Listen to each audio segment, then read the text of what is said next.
The Middle East, some 3,000 years ago. A region that, even then, faced violence and war. In the mountains to the northeast of the Dead Sea, a soldier prepares to attack.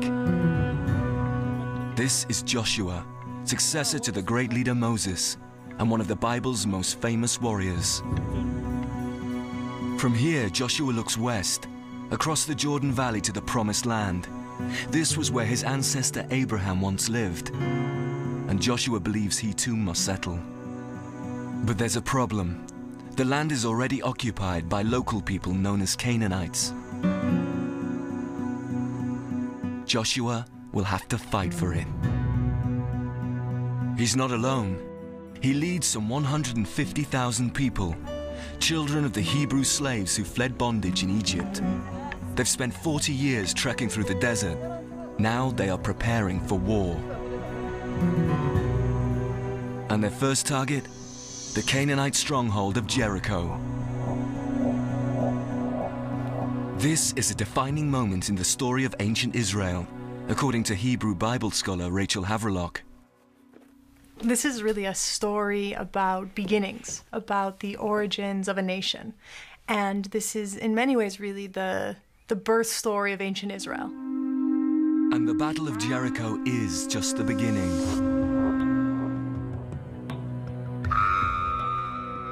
The start of a holy war in which Joshua and the Israelites rapidly defeat the Canaanites and put them to the sword. The story is shocking and not yet over. Joshua's war is still being waged today. You've got the Palestinians saying they're descendants of the Canaanites. You have the Israelis saying that they're the descendants of the Israelites. And it's ongoing. They're both trying to claim the same land. So what happened 3,000 years ago is basically still going today. But if Joshua did cleanse Canaan of its inhabitants and occupy their land, surely he must have left some evidence behind. In fact, there's surprisingly little proof. No archaeological evidence confirming Joshua's existence has ever been found. All we have is the Bible, and the book that bears Joshua's name. But that was written down around 500 BC, some 1,000 years after Joshua's conquest could have happened. Despite this, surprisingly few scholars dismissed the story as fiction. Many believe it could be based on fact. As in most of these stories, there's a kernel of truth at the bottom of it, around which everything else is wrapped. Just what the truth is behind Joshua's conquest of Canaan has become one of the biggest puzzles of ancient history. And the quest for the answer, a detective story of epic proportions. It has intrigued scholars for decades, drawing many of them here, to the site of Joshua's first battle. This is modern Jericho, an oasis town in the Jordan Valley.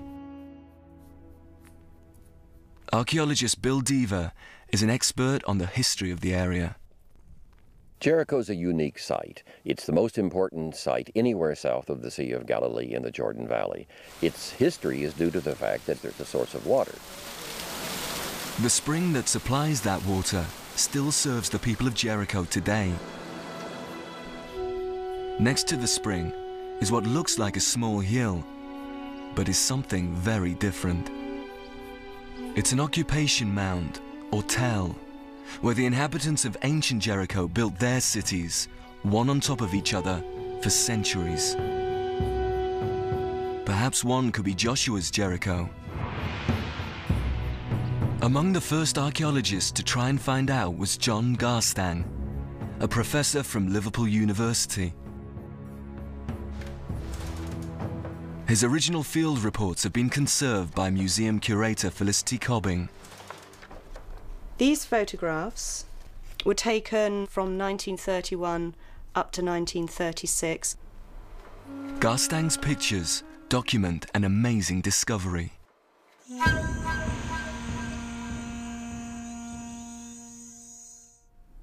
What Garstang found that he believed was connected directly to the biblical story of Joshua's conquest of Jericho were two strong defensive walls running in parallel on the crest of the hill of Jericho. Mud brick, very, very deep, and evidently very strong. Using evidence from pottery fragments, Garstang dated these mud brick walls to 1400 BC, exactly when the Bible suggests the Battle of Jericho took place. What's more, the scribes who wrote the story claimed the city Joshua attacked was heavily fortified. And this is just what Garstang found. He discovered the mud brick walls had been built on top of earlier stone fortifications.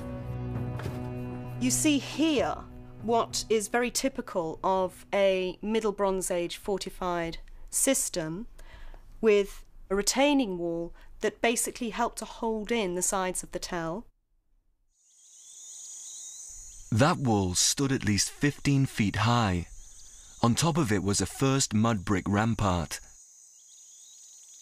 Then a steep slope plastered with lime. And finally, the main mud brick walls. 6 feet thick and at least 15 feet high.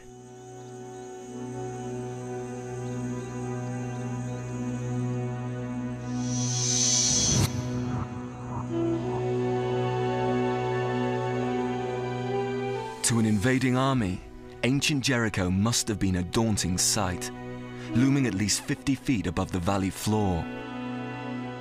Here, it seems, Garstang had indeed discovered the city described in the Bible. Garstang discovered, or thought he had discovered, the very walls that Joshua brought tumbling down, and that's what made headlines. So archaeological evidence does suggest the story is no mere myth. But that's not all. There are clues in the Bible itself. The book of Joshua contains a credible account of an ancient battle, according to archaeologist and military historian Eric Klein. In terms of the story, it's completely plausible that Joshua would want to attack Jericho. The fact that Jericho was an oasis would have made it extremely valuable. Food, water, supplies. Also, it's on the way to the Central Highlands. If you want to go that route, you must attack Jericho. There's no way around it. And it's not just the battlefield that's convincing. It's how Joshua commanded the battle. From the text, Joshua seems to be an excellent military leader. He's a very good general. I would compare him to Patton or to Montgomery. Like those Second World War generals, the story records that Joshua based his strategy on a key ingredient: military intelligence. According to the Bible, Joshua sent Israelite spies to scout out the city. His soldiers infiltrated Jericho successfully, but then did something unexpected. Our very hardworking spies go immediately to an inn that's run by a prostitute.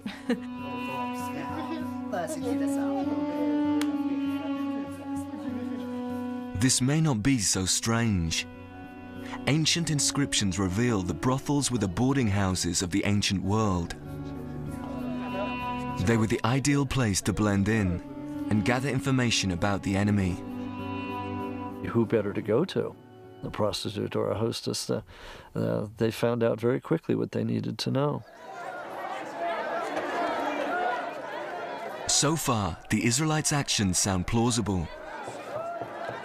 Jericho was a strategic target, and using spies, a textbook tactic.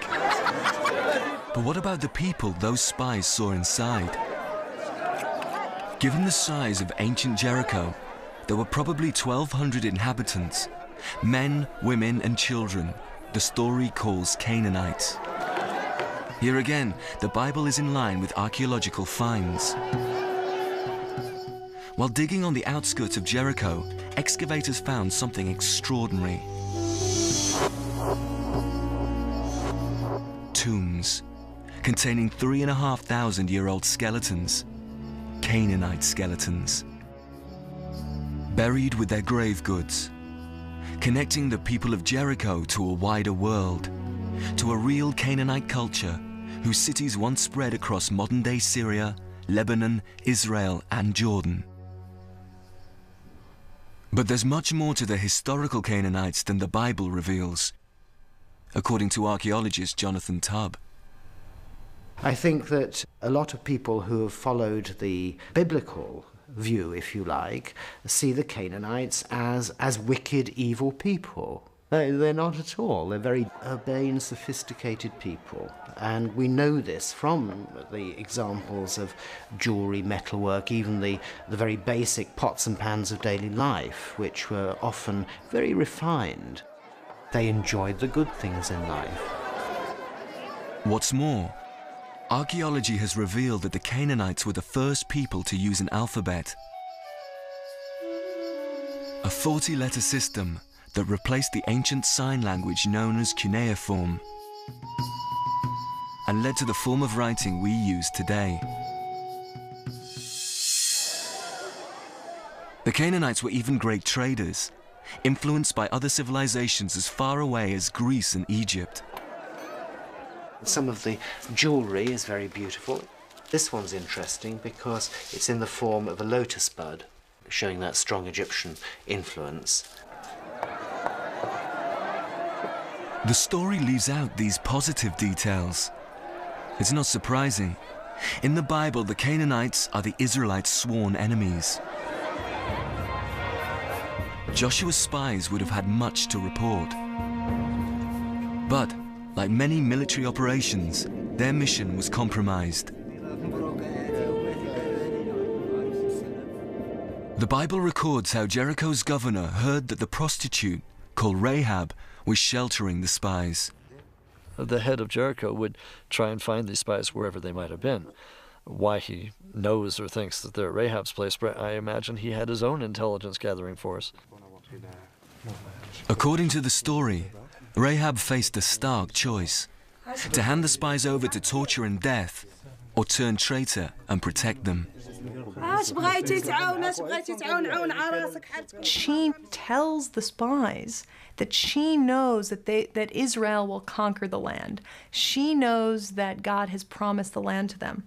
And Rahab takes charge of the whole situation. She hides the spies in the stalks of grain on her roof. Moments later, Canaanite soldiers arrive. But Rahab managed to convince them that the spies had already left and sent the soldiers off to find them.